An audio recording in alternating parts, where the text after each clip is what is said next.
of integrated mortgage strategies in North Carolina. And Duffy, for those of you who have not heard of him, and most of our listeners out there probably have in some fashion, certainly the top players in the business, really is a legend. I think I talked to 5 or 6 people in the last week saying I was going to interview you, and they all said, oh, yeah, he's a real legend down that way. And I know all the top players in the business know you well. You've been a major speaker. You've spoken to Todd Duncan seminars. And you have a very unusual way of doing business that a lot of people do not articulate.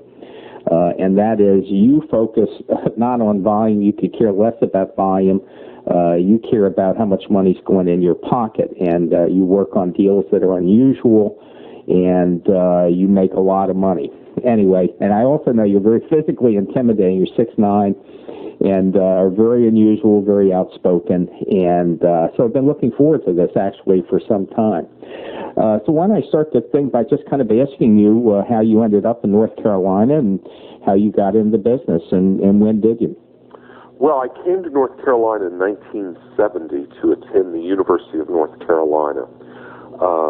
My major was ancient Greek and Latin, and the University of North Carolina at Chapel Hill had an excellent classics department. But shortly after I got to the university, I realized, and I'd been studying Greek and Latin since I was in 7th grade, but after I got here, I realized that there wasn't a real tremendous future in being a Greek and Latin scholar. No. So, but I fell in love with the Chapel Hill area and decided to stay here.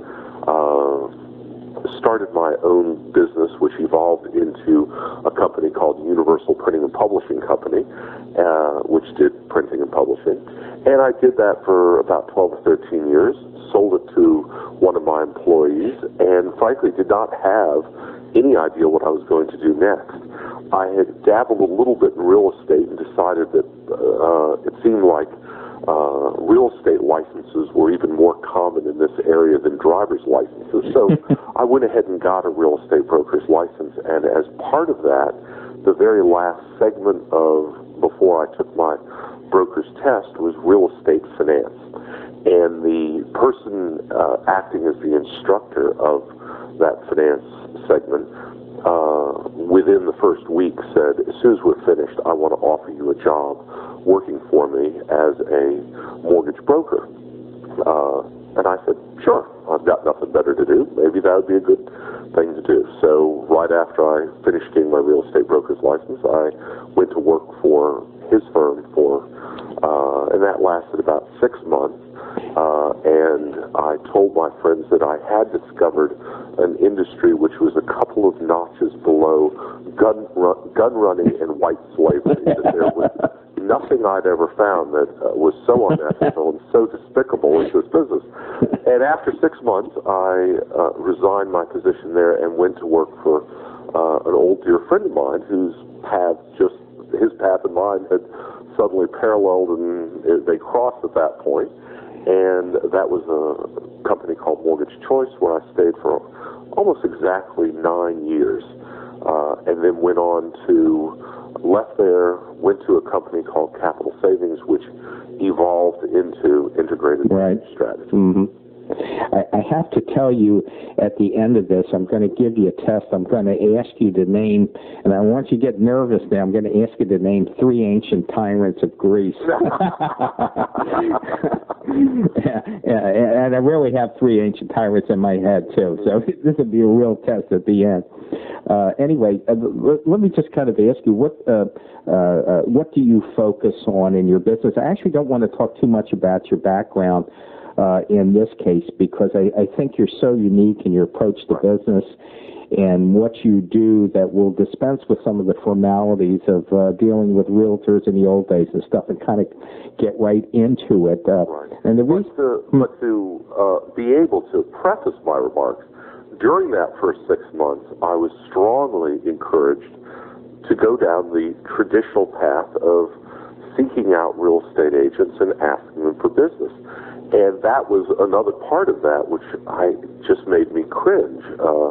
So almost immediately, in fact, I was telling somebody just yesterday, almost immediately, when I did one of my very first loans, I thought to myself that I would like to send this borrower out, not as just another borrower, but with a sandwich board sign, one of those old wooden boards that are on the front and the back of the person, and they walk up and down the street. And what would be on the sign would be, instead of Eat at Joe's, it would be, go get a mortgage from Duffy. Now, obviously not literally, but I thought that in our, and this is the basis, what I'm about to tell you is the basis of my whole philosophy, that it is human nature that when an individual experiences something that they really derive a tremendous amount of pleasure from, they want to share it with everyone. And they want to share it with all their friends so that their friends can derive the same amount of pleasure out of the experience and come back to the person who referred them, pat them on the back and say, "You're a really great guy. Thank you so much for telling me." Now, this could be a book, it could be a movie, it could be a restaurant, it could be a travel location, whatever it is. It's just basic human nature that we want to get those warm fuzzies coming back from our friends by telling them that I saw this great movie, read this great book, and whatever. I decided that that really applies across the board to everything, including the mortgage industry. So from day one, I decided to not just be a vending machine of mortgages, not to have an application taker, not to focus on marketing and getting business in and then just filling out the paperwork, but rather to focus on and truly care about every one of my clients, because then they become my sales force, and they go out and tell all of their circle of influence that Duffy is the one who will take care of their mortgage. It's as simple as that. So I will do a loan for an individual, and that individual, there'll be certain characteristics about that individual. I remember one time a previous client referred a woman to me who was 39 years old, had a daughter who was 9 years old, and she was single, and she was an African-American woman. And all of a sudden, after I did that loan, the next 5 or 6 loans I did that week were 39-year-old women who were divorced with single, who had a daughter and were African American. It was just one right after another.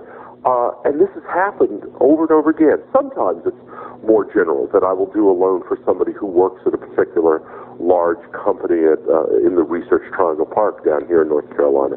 And all of a sudden I will have one right after another coming in. One time I had somebody call and sounded about as with the least amount of enthusiasm as I'd ever heard anybody, called and said, "Matt, please set up an appointment to come in and refinance my home." And I said, "Well, I'll be happy to, but you sure don't sound happy about it." He said, "Well, I'm not really." And I said, "Well, then why are you doing it?" And he said, "Because one of your previous clients is literally sitting on my desk and has sworn he's not going to leave until I pick up the phone and call you to set up this appointment." And I went, "All right, well, just to get him off your desk, come on in and I'll do the appointment." So that has been how I've been able to keep a steady flow of business coming in continuously through these last almost 13 years, just from previous clients. It almost sounds like your whole structure is not even based on dealing with realtors in a long-term relationship, unless it just kind of falls that way. About year in, year out, regardless of where interest rates are, about 70% of my business are refinances. They're not even purchases. One of the things that gripes me is when I go to the mortgage conferences and somebody will stand up on stage and push out their chest and very excitedly say, 95% of my business last year came from purchase money loans. And I'll go, "Well, boy, you sure are missing a golden opportunity to deal with refinances." But these people that I deal with, of course, do buy houses. And when they do, they come directly to me, and I look at the contract and see what real estate agent is involved, and I usually recognize them if they're fairly well known in the area, but I never, ever solicit business from real estate agents. By doing so, it makes my life too complicated, and I like to keep my life as simple as possible. When I do a loan for somebody buying a house, and a real estate agent calls and informs me that they will be expecting regular weekly updates and they'll want to know when the appraisal is done and so on, I'm able to, without bursting out laughing too loud, say that this is going to be a slightly different experience for them, and that they will receive no phone calls from me, they will get no updates, and that the only thing truly motivating them is to get paid, but they will get paid when the loan closes. But between now and then, there will be no further contact with me. And then, oh, by the way, I won't return their calls, but I'll return, it's only because you have to get through to me this one time. Sometimes the real estate agent, there's almost always just dead silence. Sometimes they'll say, well, I'll certainly never refer another loan to you. And I go, well, thank you. I appreciate that. And, given that you've never done one in the past, it doesn't carry a tremendous amount of weight to threaten me like that. So I deal with the customer, with the buyer, and I do everything I can do to make sure that the whole process runs smoothly for the borrower, so that when they do go to the closing, it's really anticlimactic. It's no big deal. But as part of what I do at that moment, when they come in to borrow the money, is I will argue with that borrower. This gets into the real heart meat of what I do and what makes originating loans so simple for me. A borrower walks in and says, I want to buy a house. And I go, good, do you have a contract? And they say, usually they have a contract. Sometimes they'll call ahead of time and get pre-qualified, and of course that's wonderful. But assuming they already have a contract, they come in, and I will say, how much, I have two questions to ask you. One is, what type of loan did you think you were going to get when you walked in today? And how much money did you think you were going to put as a down payment? And so they share that with me. And usually, both of those, the answers to those two questions that I ask, are not what we end up doing. In fact, I really strive in my business to not do what the borrower asks me to do.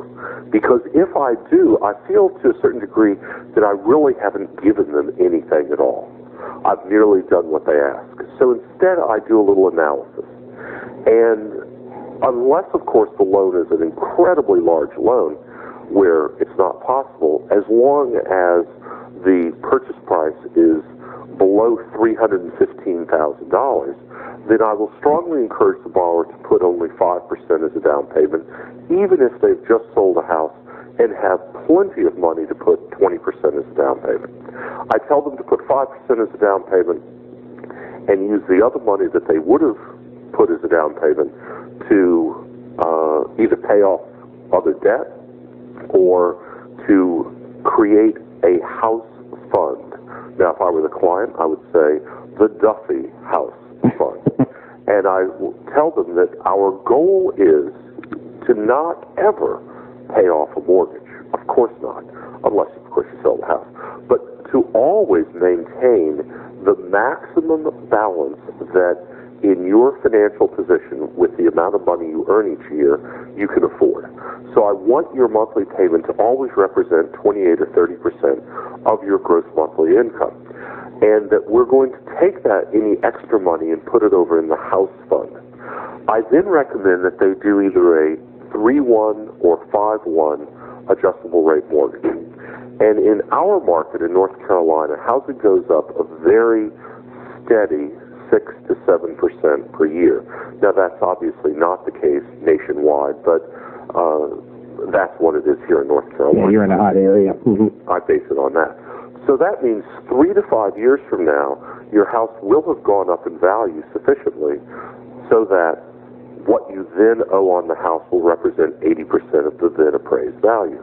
I then tell them, therefore, you're going to come back here in approximately 3 years and refinance your house, and we'll drop the mortgage insurance. and we'll do another either 3-1 or 5-1 adjustable rate mortgage. And if you keep your house 6 years, then I expect to see you back 6 years after you bought your house, 3 years after the last time you refinanced the house, in order to do a cash-out refinance and extract any equity that's built up during the previous 3 years to put into the house fund.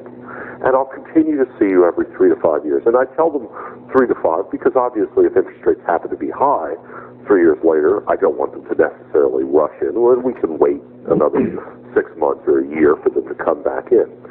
So I have a large number of clients that I see every 3 to 5 years who come back faithfully to refinance their home, extract the cash, put it in the house fund, so that the goal will be as quickly as possible to build the house fund up to a point where it equals what you owe on the house, what they owe on the house.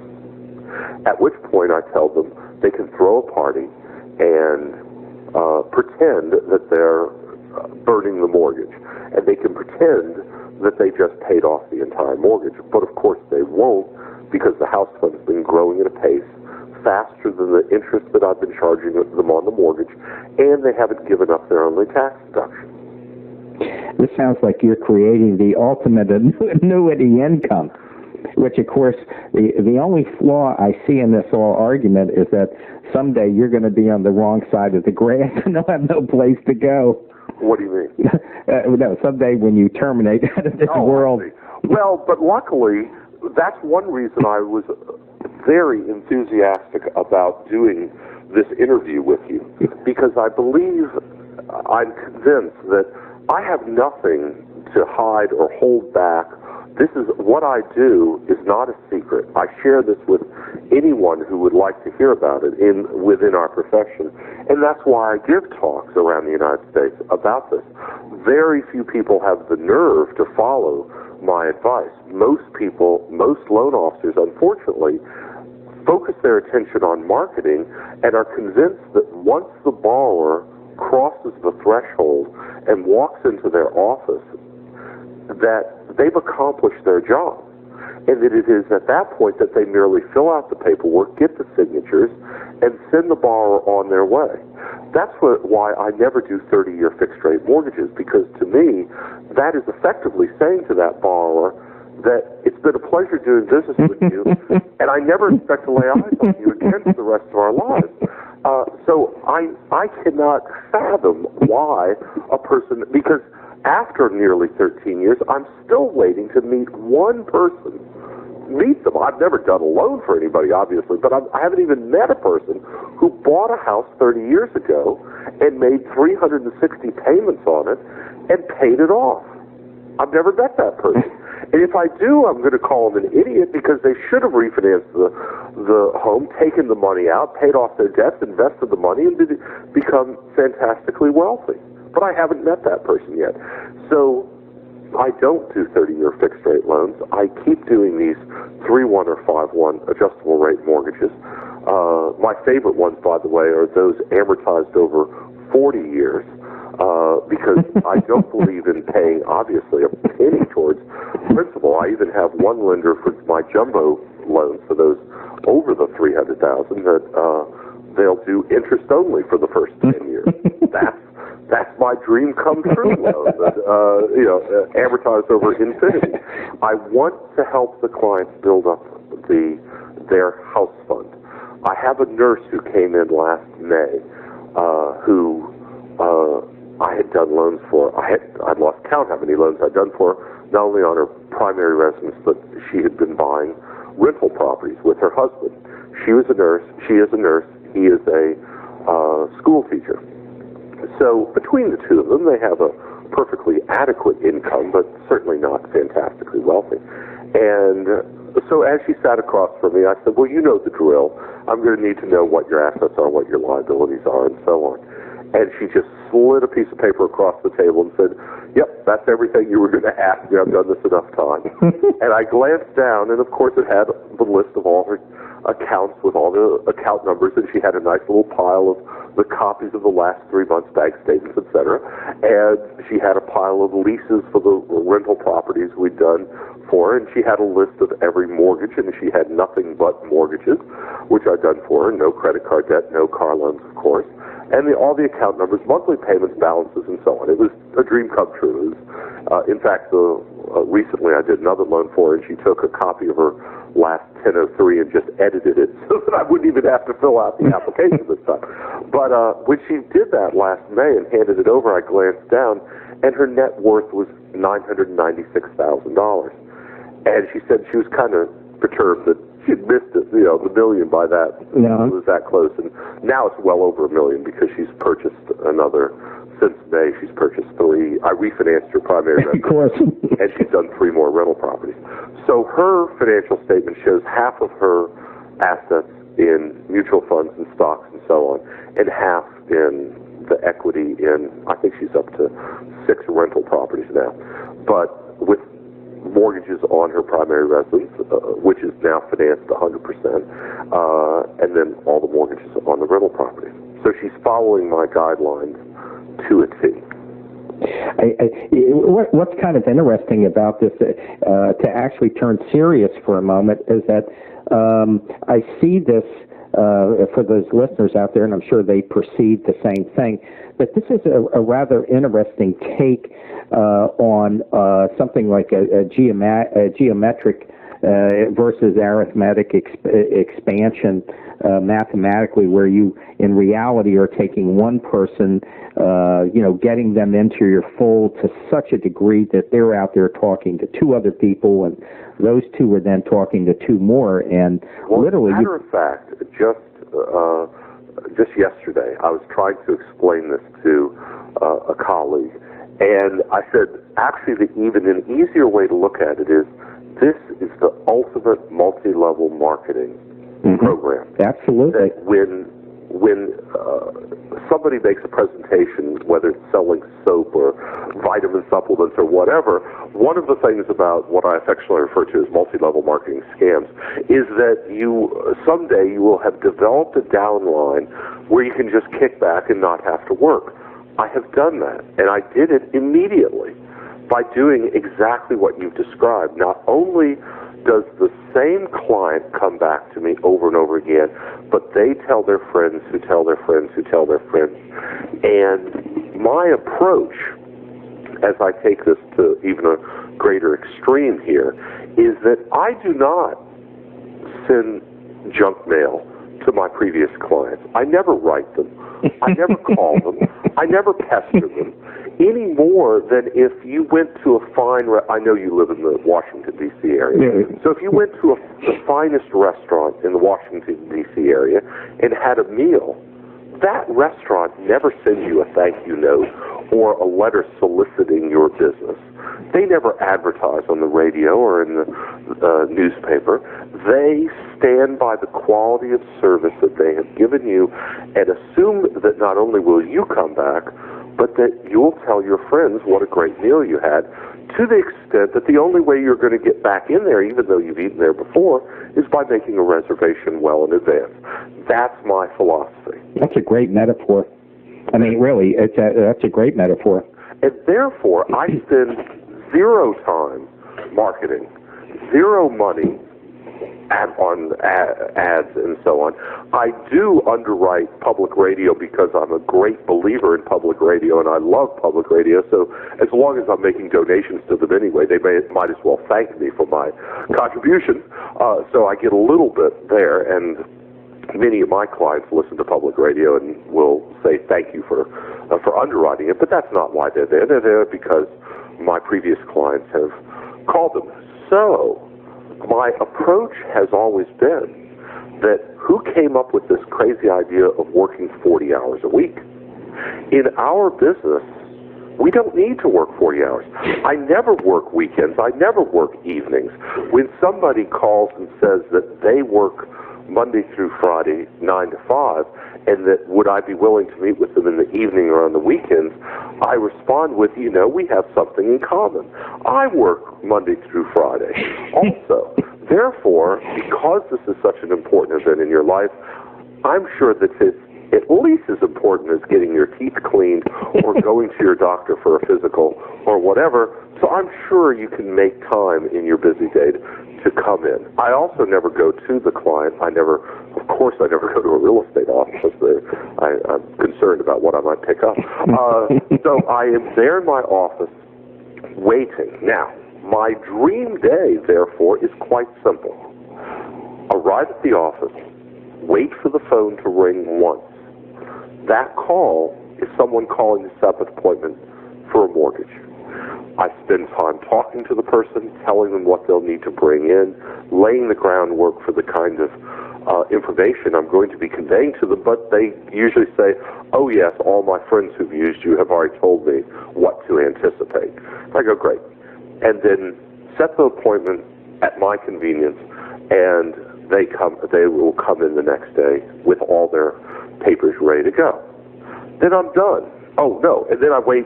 And then the other thing, after I've gotten that one call, is, of course, the client from the day before comes in to do their loan. The way I look at it is if I do one loan a day, 5 days a week, 48 weeks a year, and take off about 4 weeks a year, I make a huge amount of money. But I'm not busy. For those who've been in the mortgage business back in 1993, the phones rang off the hook. I mean, it was a crazy time. It sure was. But I had a son who was too young to have a car at the time, so I would drive him to school in the morning, get to work at 9:15, leave at 3:15, and go pick him up, and then spend the rest of the afternoon and evening with him. But I was able to do a tremendous amount of business, when everybody was able to do a tremendous amount of business that year. But I was able to do it during the 6-hour day. So I've always thought, we don't need to spend 8 hours a day doing this, and we certainly don't need to spend weekends or evenings doing this. We can easily do it in a matter of a few hours a day, Monday through Friday. I think there's something interesting here.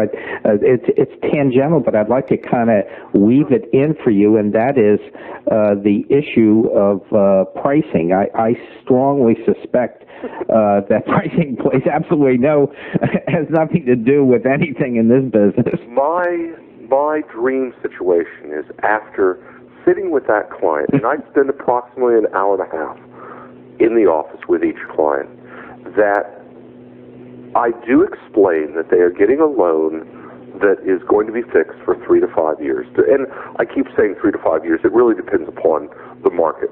For many years, I did 3 1-arms. Right now, I'm doing mostly 5 1-arms because there's not that much difference in the pricing between a 3-1 and a 5-1. So I go with the 5 1-arms now. So I go through and show them how much money I'm saving them and how much money I'm making them. And usually, they don't even have the nerve to say, to even ask me what the interest rate's going to be. Occasionally, they will very sheepishly say, by the way, not that it matters, but what rate am I getting? And I tell them, and they go, oh, well, fine. I was just kind of curious what it was. But after telling somebody that I'm going to make them, if they just follow what I tell them to do, I'm going to make them a millionaire. To quibble over an 1/8 or 1/4 or 3/8% in interest rate, it's so gauche. It's tacky. Yes, too tacky. Too tacky. For words. And again, the previous clients have laid the groundwork for me that they say, and he doesn't really even talk. You know, if the friend of the previous client says, well, does he have good rates? The previous client goes, that's not the point. The point is how much money he's going to save you and how much money he's going to make you. Don't worry about the rate. So no, it rarely comes up, and therefore, now I do not gouge people. No, I'm sure you don't. Of course not. In our market, everyone expects to pay a 1% origination fee. No one expects to pay discount points, and I expect to make 1 to 1 1/4, occasionally 1 1/2 on the back end. So. But that's adequate. That's only fair for your advice. Right. For the program, the Duffy program. Exactly. The lifetime program. the lifetime Duffy MLM. Right. Well, I happen to know quite a bit about MLMs just because of some people that I know, some of which have been incredible. One in Florida has been incredibly successful. He gets, I believe he gets about $90,000 a month. He has a downline of like 15,000 people, and he gets $90,000 a month and has for like 20 years, and he's done very, very well with it. It's almost self-sustaining at this point. So I do understand that very well. A lot of our listeners probably do not understand the concept of an MLM, and I wondered if you would just kind of go over that a little bit in relation, because I think even though it's tangential, I think it absolutely applies to the way you do your business. Well, in a multi-level marketing, you are, unfortunately, usually the product is the least important issue. The issue is always developing a downline where you take on somebody who will sell the product, and you make a little money on that, and then they take on people who will sell the product, and they make money, and you make money, and you develop this very deep relationship of people who know people who know people who know people. But the thing about multi-level marketing is you still have to work it. Even your friend in Florida cannot just sit back and never do any work to keep this thing rolling. They must keep in touch with their downline. They must encourage them and so on. So when I have been approached, and I get approached all the time, obviously, from people wanting to get me involved in selling vitamins or whatever. I have no doubt. I tell them that, I've discovered one that is so simple that I've decided instead of selling soap or vitamins or magnets or whatever, I sell money in the form of mortgages. And instead of having, and I've never asked for compensation from any of my clients, because this brings me back to what we discussed earlier. Money is a form of compensation for work, but it actually, in most people's lives, is nowhere near as important as praise. And we were all, as children, we relished the idea of being told we did a great job. And I think that carries forward to adults. So I believe in my heart that when a person is cared for by me, they want to go out and share that experience with their friends and tell their friends that Duffy actually cares. He wants to help you. He'll even argue with you to get you to save money and to make money and become wealthier. And by conveying that to their friends, what I'm calling their downline, when the friend experience that with me, then they will go back to my previous clients and praise them. And that praise is more valuable than any monetary reward when it comes to mortgage, that part of their life. So I try to develop with every single client I have. I believe that we all try to simplify our lives. We tend, if we need to have our car fixed and we find a good mechanic who takes good care of us, we keep going back there and we put a little check mark, a mental check mark next to car repair. Don't have to keep looking for it. That's where I'll go. Where you buy your clothing, where you buy your groceries and so on. And where it comes to mortgages, I want a check mark where they'll never think about going anywhere else, and they know that if they'll just follow my instructions, that they'll be taken care of. This is interesting because I think that for the listeners out there, especially for some of the new loan officers, you have to understand that even though you do your business a different way, I have always maintained in all the interviews that I've ever done that there is one common thread that goes through all the interviews, and it's the only thread, actually, and that is that concept of relationship selling, of developing deep relationships. And in that one sense, there's no difference between what you're doing and what someone at the other end of the continuum is doing in the way they deal with realtors, or whether they deal with CPAs, or however they do their business. There is a common thread here. That's right. I've just decided to take the easiest path, because when I'm basically inherently a very lazy person, and I've analyzed this, and I don't want my phone ringing. I don't want to have to return a whole bunch of phone calls. There's no greater joy than when my voicemail tells me I have no messages. That's a plus. I don't need messages. I don't need phone calls. I don't need anybody calling to say, I don't even need somebody calling saying, I have a referral for you. Because if somebody calls and says, I want to give you the name of somebody, I didn't make any money off that call. I want it to be that when the phone rings, it's the person who wants the mortgage, not a referral source. So for mine, the referral sources are the individual borrowers who tell their friends to simply call me directly. And then that individual borrower never calls to find out if the appraisal was done or if there are any issues. They've already gotten their pat on the back as soon as their friend, the referred person, leaves and goes right back to his or her office and calls and says, I met with Duffy and had a great experience. Thank you so very much. And then the whole thing, the loop is completed at that spot. So you're absolutely right. Those who are successful are those who develop great relationships with referral sources. I've just chosen to pick the one where there is no monetary incentive involved in my doing, except for me, my doing the loan for the person. And that's where treating the customer like royalty, treating them, providing a product and service that is exemplary, that's where I approach it. That's why I don't have any assistance. That's why I would never let, unless I'm ill or something, I don't let anybody ever take a loan application for me. I do everything myself with time to spare. Yeah, I thought something interesting I picked up in that, just a piece of the conversation where you said you spend at least an hour and a half face-to-face with that person, and I think that's a little bit unusual, the amount and obviously the quality of the time that you spend with them. So I'm assuming that the relationships that you're talking about are really formed on two levels. One, and I'm not saying one is more important than the other, the first one being that they've already been prepped by the previous person before they even hit you, so they're coming in with a good, warm, fuzzy feeling. Right. And then second, you're accelerating that with a pretty intensive interview and relationship building base at that time. That's right, and it's developing basically a friendship during that hour and a half.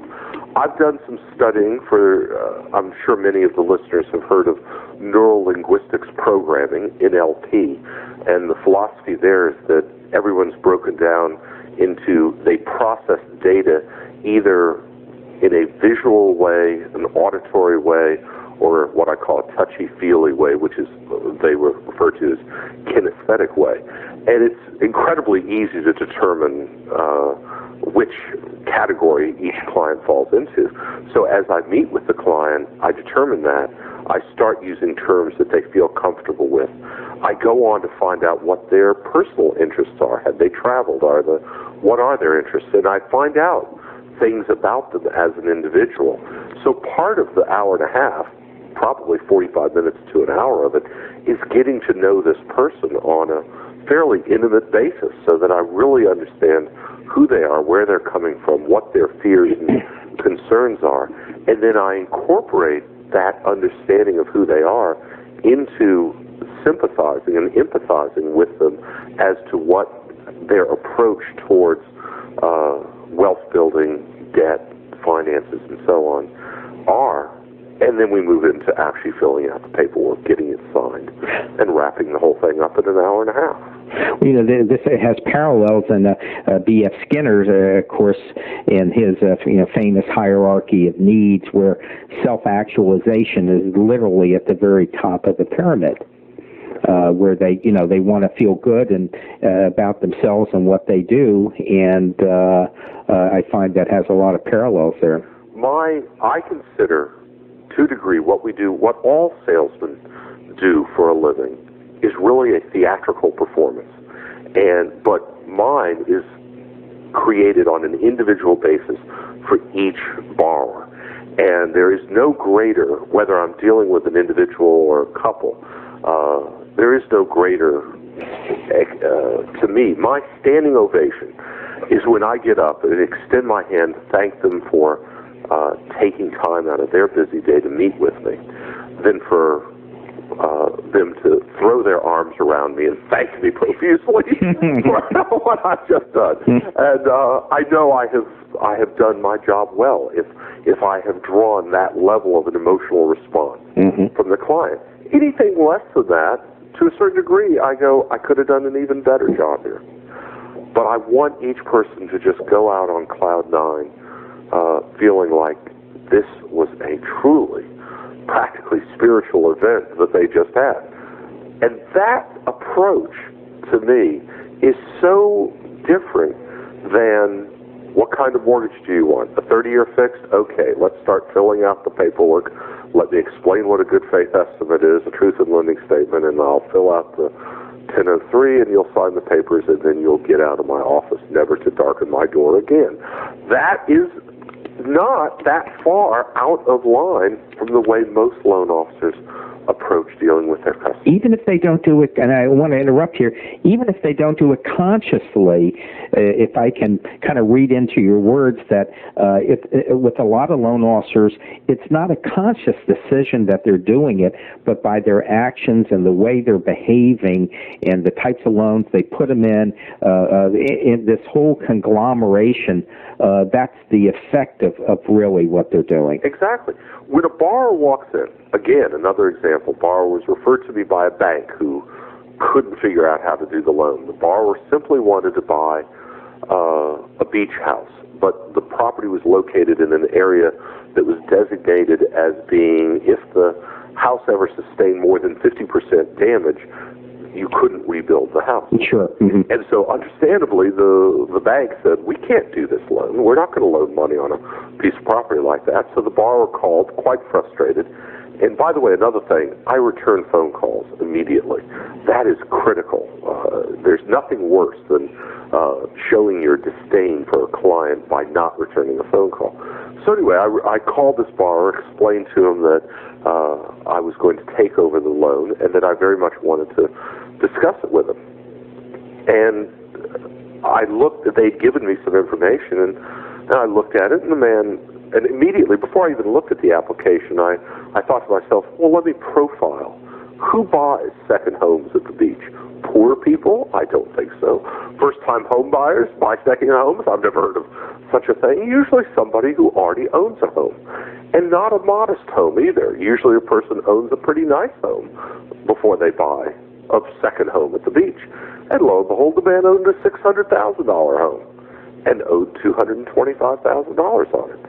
It's not rocket science to say, well, if I'm going to have a problem financing this squirrely property at the beach, why not simply refinance his primary residence, take the cash out there, and he'll pay cash for the property at the beach. I proposed that to the borrower. He thought it was brilliant. And of course they go, why didn't the bank suggest that? That takes all the issue out of it. And I said, it's simple. You asked for a mortgage on a house at the beach. They were merely responding to what you asked for. So I approach each borrower who comes in, I assume that no matter how well educated they are, they're the last person who would know what would be the most appropriate type of loan or strategy to use to acquire the property or to do whatever it is that they want to do. So I asked them, what did you think you wanted to do, just to give me a basis?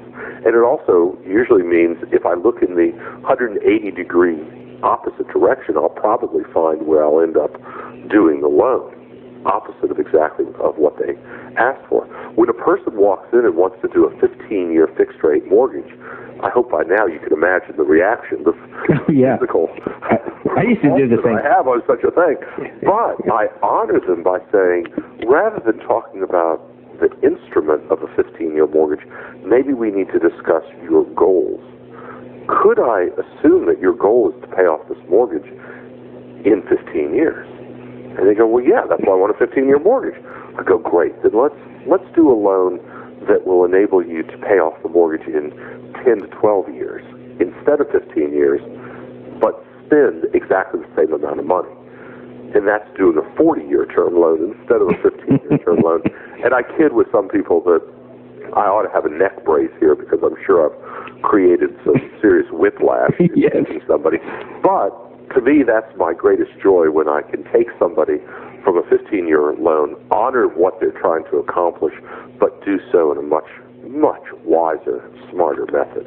You know, something else that kind of strikes me in this, and that is you were actually giving them, you're giving them a service versus performing a function. It might be the best way to put it. That's exactly what I'm not a vending machine of mortgages. I use that phrase over and over again. If you're hungry, there's nothing wrong with walking up to a vending machine, putting in your quarters, pushing the buttons, and out plops whatever it is that you requested. And that is what's the difference? That is the technique most loan officers use. The borrower walks in and says, I want to buy a house, I want to put 20% down, I want your best rate. I'm still waiting for somebody to say I have a low self-esteem, I want a mediocre rate. I want your best rate for a 30-year fixed rate mortgage. And the loan officer goes, great, you're here because Ms. Blotz, the real estate agent that I've been courting so much, sent you to me. Great. I will fill out the paperwork, get you in and out of here in 15 or 20 minutes. Time is money. And I'll get the loan processed. We'll use automated underwriting to get it approved in 3.2 seconds. And, man, the whole thing will be over and done with, and I can devote the rest of my day to my next client. to more real estate agents or to yes, right. marketing or to sending out birthday cards to hamsters. I'm not kidding. I ran across a very successful loan officer who would require each client to put down the birth dates of the pets, and the children and the pets, so he could send out birthday cards to the children and the pets. And I went, okay, if that's how you want to spend your day doing that, if that's your marketing strategy, great. More power to you. But I don't need to send out. No. I think I want to end this on this high point. We're really at the end of our time, and actually we're about 2 minutes ahead of our time because I told you I had my test. Yeah. And my test is since you took ancient Greek history. And I'm going back 40 years myself. Can you name? I never took Greek history. I said. You're changing it. I studied ancient Greek. So if you want to talk about Plato's Republic or some of the great, it's very simple. Names. Give me 3 ancient tyrants of Greece. I'll give you one of them. It's Solon. Oh. See, and I'm sorry. Your field. Writings of Herodotus and all those things that I studied back when I was in 9th and 10th grade. Well, you got me stumped there. Solon, Pisistratus, and Cleisthenes. Okay. Now they'll come back to you. Well, look, I want to thank you so much. This has just been a joy. I was warned about you that this would be unlike any interview that I ever had in my life, and it certainly has been. But I think, having said that, the points that you have made are absolutely right on the mark. They really come back looping in to service level and giving service level above all. So I want to thank you very much, Duffy. It was a pleasure talking to you, and hope you keep in touch. Thank you. Okay.